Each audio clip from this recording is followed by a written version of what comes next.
Good evening, viewers, and welcome to the Rotary News Network. I'm your host, Margie Seaman from Seaman Realty and Management, and I am very excited to introduce our guest this evening. Our guest this evening is the standing president of the Rotary Club of Jacksonville, which is the downtown club, and it is Mr. Pierre Allaire from Baptist Hospital Development Department, Head of Development. Pierre, welcome. Thank you. Glad to be here. I do want to add for our viewers that this will be our last Rotary News Network, but we will be looking for alternative ways to communicate to all of you, and we will find a way to do that sometime soon. Pierre, I am very glad to have you here. It's been a big year for you. Maybe you could just start by telling the viewers a little bit about the Downtown Club and what its history is. I know there's some interesting history, and its commitment to the community. I'll be glad to. Well, the Downtown Club, as it's often called, is the oldest club in Florida. It was established 103 years ago, back in 1912. And the founder of Rotary, Paul Harris, actually lived in Jacksonville in the 1890s and was a salesman. And he went on to Chicago, where it was there that he introduced this idea of Rotary, which was to get two people from different professions to meet, and they would rotate the meetings at their different businesses or places of establishment and get to know each other and to network. And he contacted his friends back here in Jacksonville to get a club started. And that happened about 7 years after he got it going in Chicago, to where now we are club number 41 out of several thousand worldwide. And so it's been an amazing journey for our club. And back in 2012, we celebrated our centennial, being the oldest club in the state of Florida. So rich tradition. And also one other point, Rotary International had the president from our club back in 1947-48, a gentleman by the name of Ken Guernsey, who was also a friend of Paul Harris from earlier days. So very rich tradition for our club. Now, before we go into exactly what that tradition consists of, maybe you could tell the viewers a little bit about the significance of Paul Harris and how he factors into everyday life for the Rotary in Jacksonville, the Rotary Club of downtown Jacksonville. Well, when Paul Harris started Rotary, it was really about service above self, which is one of our mottos, and it's really about helping people. And he really felt that if one could have a network of friends, then they could pool their resources, their time and talent and so on, to do projects to better help the community. And over time, that has led to an international movement of Rotarians across the world. Now, the Rotary itself has a stated objective, which is exactly what? I know it's polio, but what is it exactly? Well, I believe now it's 26 years ago, Rotary took on the polio epidemic in the world. And so it was their objective to end polio. And so they began raising money from members, from foundations, from international health organizations to eradicate polio from the face of the earth. And over this 26-year period now, polio has only been found in 3 countries, Afghanistan, Pakistan, and Nigeria. So as the saying goes, we are just this close to ending polio. And it's a major thrust. And the Bill and Melinda Gates Foundation has helped support that effort in recent years by creating a matching gift program. So whatever Rotary raises, they're matching that up to, I believe, $100 million a year. And so there's a real concerted effort to eradicate polio. There was a little, call it bump in the road, if you will, back when there was all the conflict in Pakistan and Afghanistan.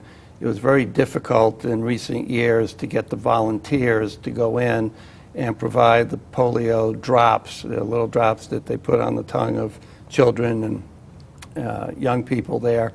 And so they've worked hard to get those volunteers back into those countries because there was a slight uptick in polio cases. But that seems to be resolved now, and we believe in the next several years that polio will be eradicated. Was some of the difficulty in getting the volunteers due to fears, security risks, concerns on the part of the volunteers? Yes, I think there was some apprehension on the part of the groups in those countries that perhaps these were not volunteers but could be others who would be against their cause. But that has been straightened out. Because the Rotaries all over the world, and certainly in so many different economic climates and political climates, and we, from what I gather, are very careful about taking care of our volunteers throughout the world. That's correct. Yeah, certainly don't want to put them in a position where it might be harmful. Right. Yeah. Okay. So we are this close to ending polio. Yes. Which is a remarkable thing to be able to say about any disease. It certainly is, and when you look at the entire effort, they've gone through a marketing campaign in which they've identified a number of world leaders such as Bill Gates, but even here locally, Shad Khan, who is from Pakistan originally, agreed to do one of the End Polio posters where he's seen photographed with the "We're this close" sign. So it's Amazing. even touched Jacksonville. That's fantastic. Are you, as the president of a local chapter, per se tied into the international organization? Yes, we, as part of our dues structure as Rotary members and clubs throughout the world, we do have our Rotary International membership, and then we have our local dues membership. And so the dollars that go to Evanston, Illinois, where is Rotary headquarters, that goes to the variety of projects that Rotary funds every year, which is substantial. And it is non-sectarian. Yes. We take on all comers as members. Right, okay.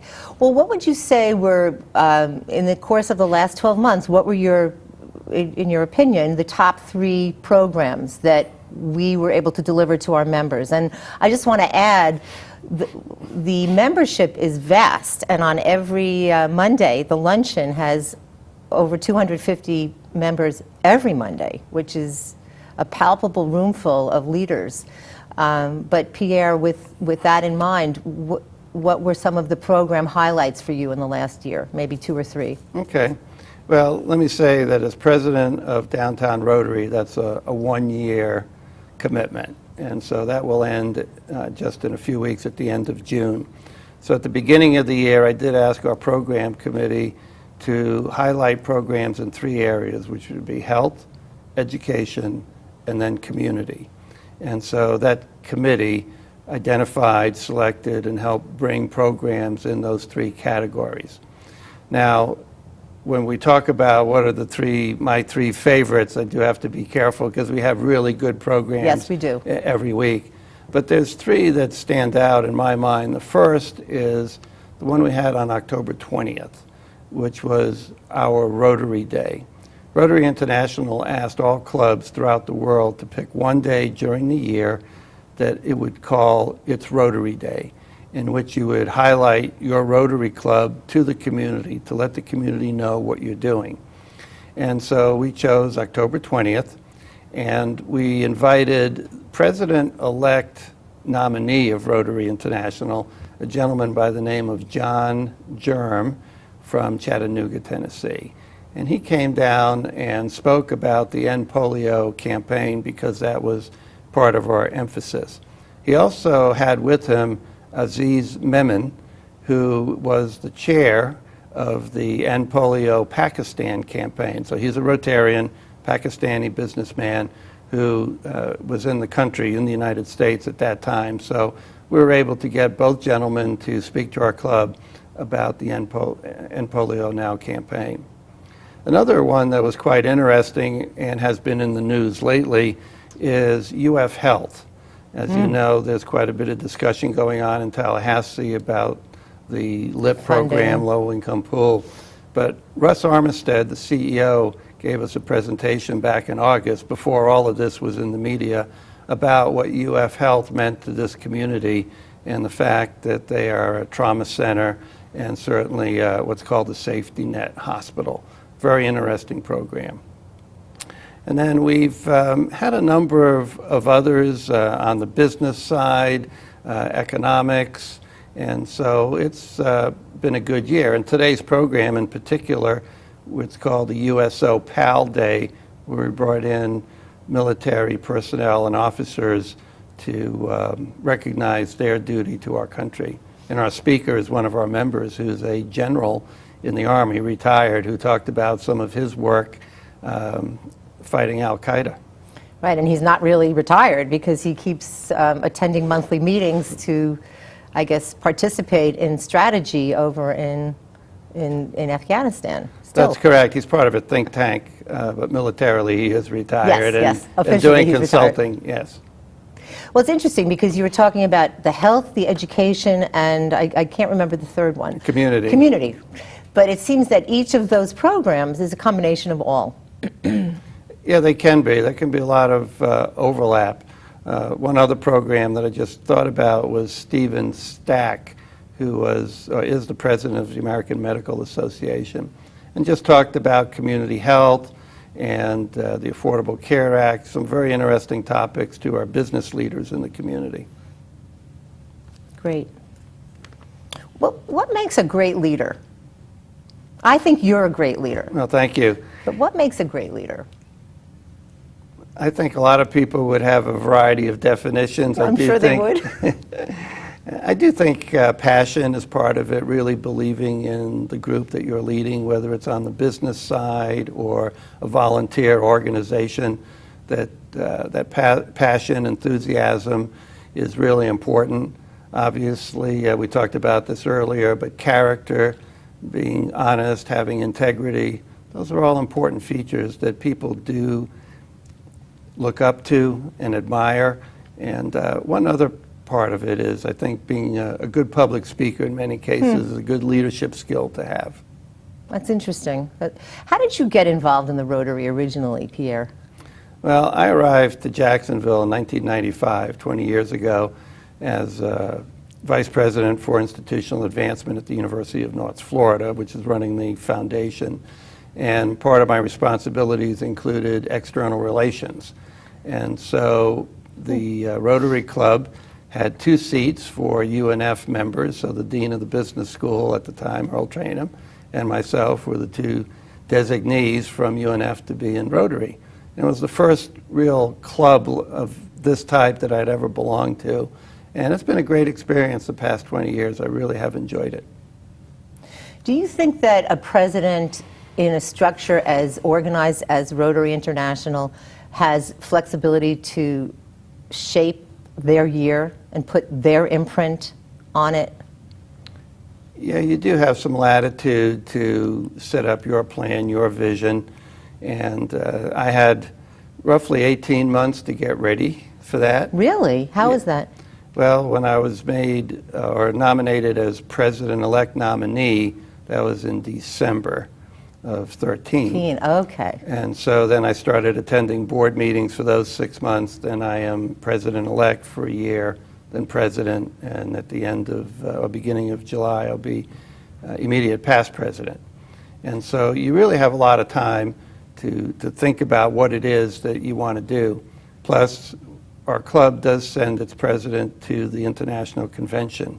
So last year at this time, early June, I was in Sydney, Australia for that convention and learned a lot about Rotary and what was going on there, and they have workshops and talk about the various topics that club presidents need to know about. Do you find that internationally the agenda is similar or completely different amongst clubs? Oh, I think it varies throughout the world. I could see where some clubs in some of the African countries might be looking at literacy projects, economic and community development, things that help their regions of the world. Although we could say we need those same issues in Jacksonville. No question. And our club does have a literacy project, and we have supported a water project in another country, and we've had presentations from club members. And one thing about Rotary is there's a lot of interaction among clubs themselves. So in our district, which is Northeast Florida, there are 61 clubs, and it's not unusual for clubs to contact other clubs and ask them, say, would you like to partner with us on this project? I remember several years ago when I was chairing the International Services Committee, we were contacted by a club, I believe it was in Lexington, Virginia, that wanted to do something internationally, and they said, we've got some money, would you match our dollars, and then we're going to go to Rotary International and get some more matching dollars. And so there was a lot of leverage among several clubs, plus the national organization, to fund this particular project that they wanted to do. Well, Jacksonville being the largest geographic city in the country, not by population, but by land mass, from what I understand, we have 8 Rotaries in Jacksonville alone. Is that correct? I think it's more like 15. 15? Yeah, in the general vicinity of Jacksonville. And how did the club in Virginia happen to pick the downtown club? Or is it because we had a larger membership? Or there was some personal connection between some members here and some people there, and there's a lot of networking that goes on within Rotary, which obviously is part of the core of this group. Right. Interesting. The question of social responsibility is a big one, because everybody in the room at a Rotary luncheon, whether there's 20 or 220, is intimately involved in their community in any number of different issues. And we come together for the Rotary setting to focus on polio and eradicating polio in our lifetime, as you put it. But what is social responsibility in your mind, and why is it? What is it important? What is it, and is it important? Well, going back to Rotary's motto of service above self really gets to the heart of social responsibility, because each club really is there to help its community. And so with our downtown club, there are several projects that we do that really are outreach to the community. And so if you look at, we have a grants program, so we seek applications, usually get 40 to 50 from nonprofits in the region to help support their needs. 40 to 50 in one round, in one year? Yes. Now we'll fund, depending on the year, 3 to 5 projects, which will average anywhere from a total of, let's say, $40,000 to $60,000. And then back when we were turning 100 years old, 15 clubs got together to help us celebrate our centennial back in 2012, and we helped fund a mobile medical unit to go to the more rural areas of Northeast Florida, and that was a $500,000 project. And I could go on a list of many others, such as Mercy Ships. We do some with dictionaries and the literacy project in the schools. We do a lot with Salvation Army and bell ringing each year. So it's really extending the resources that we have in our downtown Rotary Club and other clubs to our community. Well, I think that the medical van is extraordinary, and I see it all the time. But the Mercy Ship was something that shocked me when I learned about it, and I think it's exciting. And would you share with the viewers what that is and how we were responsible for it? Yes, not sure the exact number of years, but let's say in the past 8 or 10 years, one of our members, actually several, but one in particular, Charlie Towers, who passed away recently, prominent attorney in town and a club member, he and Mike Williams of the Williams Foundation got together and some others and started talking about this need to help fund some medical labs and operating rooms on a Mercy Ship which services the African coast. And so through some internal fundraising, along with getting some other clubs involved and some people in the community, we were able to fund a few of those operating rooms and labs in mercy ships in Africa. And that project is done in terms of raising the money and getting the facilities built, but there's still a connection there because each year we've been bringing in ophthalmologists from that area of the world to get training in the U.S. for 2 weeks, and they come part of our club and then go back, and some of them do work on mercy ships in a volunteer role. Well, I was privileged to be in a luncheon for the Downtown Rotary, the Rotary Club of Jacksonville, when 4 of those ophthalmologists came as guests. And we were all so thrilled that they came to learn from our physicians, but I could tell that they felt so honored to be selected. And I assume that's a very competitive process to pull the best from a country to come learn what they don't know so they can bring it back to their population. Is that a very competitive process to select those 4 ophthalmologists? Yes, we're not directly involved in the selection. That's through a national organization. I don't remember the full name, but let's say the National Ophthalmological Association. Right. It's not Doctors Without Borders, though. No, okay. It is not. Okay. But this group has its annual meeting in the fall for a week. And so these ophthalmologists come in a week ahead of time to Jacksonville and meet with our ophthalmologist here locally. We have several who are members. And then they go on to this national meeting somewhere in the U.S., wherever it's held each year. But these really esteemed ophthalmologists come here and learn techniques that are fairly new or... Yes, they do see what a modern-day ophthalmology office would look like. And of course, when they go to the national meeting, there's lots of presentation of papers. But what seems to impress them the most is the level of resources we have in this country. And because of some of these connections, there have been some efforts made to help them update their offices and learn new skills and techniques to help their population. Well, that's where I was going. I was going to ask you, when they see some of the bells and whistles that we've been able to garner in our medical facilities, and they learn how to use them, and they go back to a country that doesn't have nearly the same financial resources, how do they try to mirror what they've learned here?